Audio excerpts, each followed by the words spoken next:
Hello guys! Hello water sign, Pisces. Welcome dito sa aking channel. Kapalaran 888. Welcome guys. Alamin natin kung anong messages, vibration, kapay energy para sa'yo. This is general reading. So, tingnan natin kung ano ang mensahe para sa lahat ng Pisces. Pisces, first card mo dito is Citrine. Okay, yung Citrine card, ito ay tungkol sa pera. So Citrine is lucky charm or lucky crystal siya para sa usaping pera. So, ibig sabihin na to, merong paparating na pera sa'yo. Okay, so merong incoming, new beginnings na darating sa'yo sa usaping pera.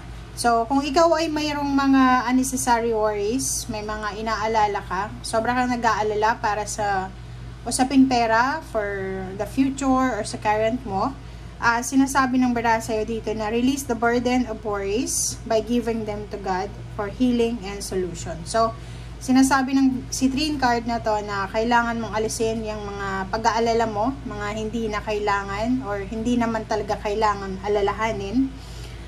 Release the burden of worries para makapasok na yung blessings talaga na nakadesignate para sa'yo. Okay, thank you. Second deck tayo para sa lahat ng Pisces.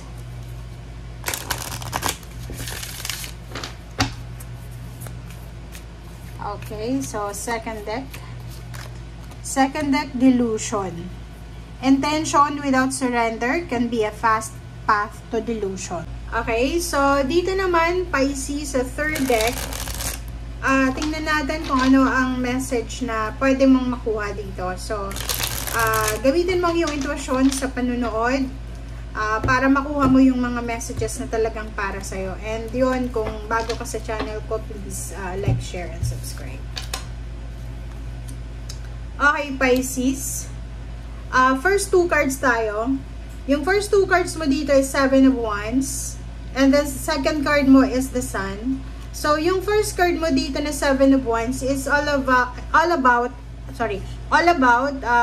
fighting for your dreams, fighting for your happiness, parang ganon. So, sinasabi ng baraha sa'yo dito na may mga Pisces na sobrang magiging motivated, magiging determinado, magiging driven sila na ipaglaban talaga yung kaligayahan nila. So, nakikita natin yung Pisces na to na pwede siyang maging sobrang workaholic, goal-oriented, and yung Seven of Wands talaga, ilalaban niya kung ano yung magbibigay sa kanya ng ligaya or ng happiness. Okay? And next card natin is Ace of Swords, and then Five of Swords. So, nakikita ko sa'yo dito, Pisces, na isang posibleng communication or balita ang posibleng matanggap mo, and yung balitang ito ay pwedeng balita siya na pwedeng magdala sa'yo ng decision making na may kailangan kang i-give up. Like for example, yung mga illusion natin, di ba, yung mga unrealistic goals or dreams, siguro yung balita na to na darating sa'yo, posibleng yun yung balita na pwedeng yun ang magsasabi sa'yo na kailangan mong i-give up kung hindi na talaga para sa'yo.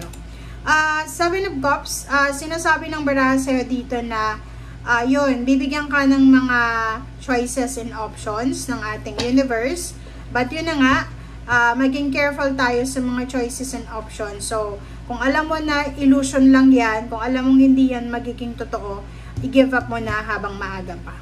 Okay? Next card natin is Five of Wands. Mag-iingat ka, Pisces, kasi lahat ng mga temptation, pwede mong ma-attract yun. Kasi isa ka sa mga mabubuting individual.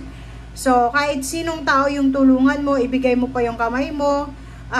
Pagdating ng araw, pag wala ka ng pakinabang sa kanila, lahat ng tinulong mo ay wala na yung saysay. So, dito sa Five of Wands, sinasabi ng baraha, mag-iingat ka dahil posibleng may makaaway ka, may makompetensya, pwedeng may makadiskusyon or debate na mauwi sa misunderstanding or sa malalang pag-aaway.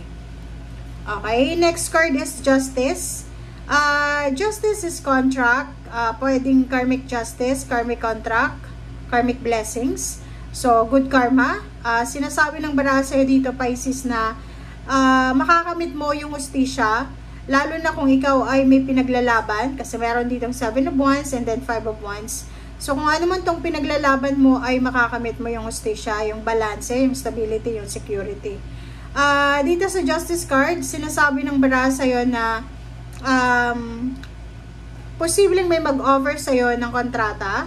And yung kontratang ito ay, kumbaga, ito yung contract na pinag-aagawan ng mga tao sa paligid mo. Or, posibleng sa loob ng company, or negosyante ka, mapapansin mo na sobrang competitive yung business mo ngayon or sa loob ng company.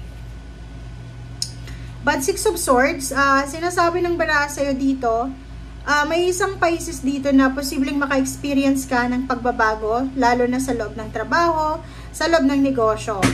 Yung iba sa inyo dito, sinasabi na yung 6 of Swords ay posibleng paalis ka na sa isang trabaho na sobrang magulo, sobrang toxic, sobrang nakakapagod, nakakaantok, nakakadismaya, and papunta ka na sa mas stable, secured, mas maliwanag, mas smooth na trabaho.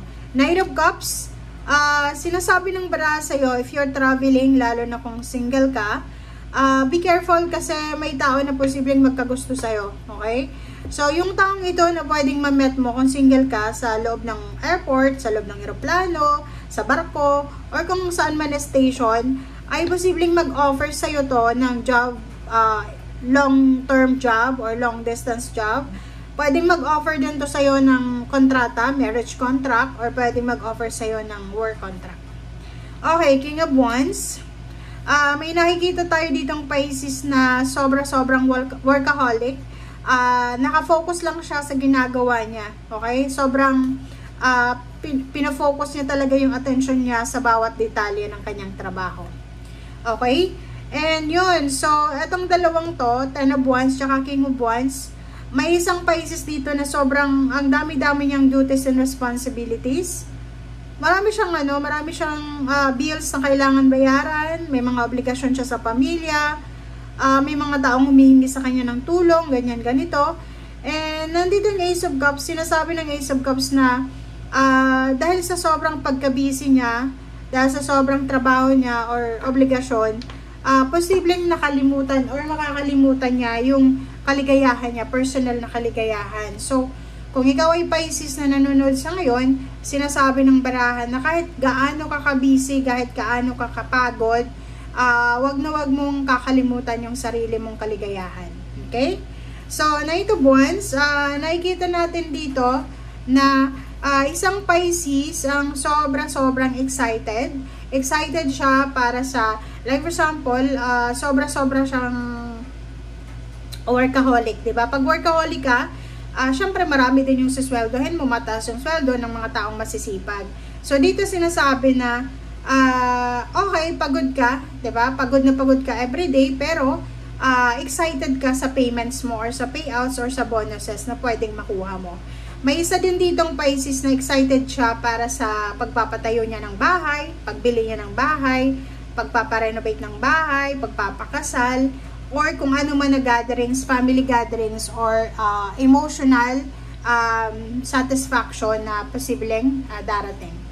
3 of Cups yun, so is confirmation, may upcoming, incoming na celebration. Pwedeng imbitado ka sa isang kasal, imbitado ka sa isang birthday, or ikaw mismo yung ikakasal, ikaw yung mag-anniversary, or ikaw yung maraming celebration na gaganapin.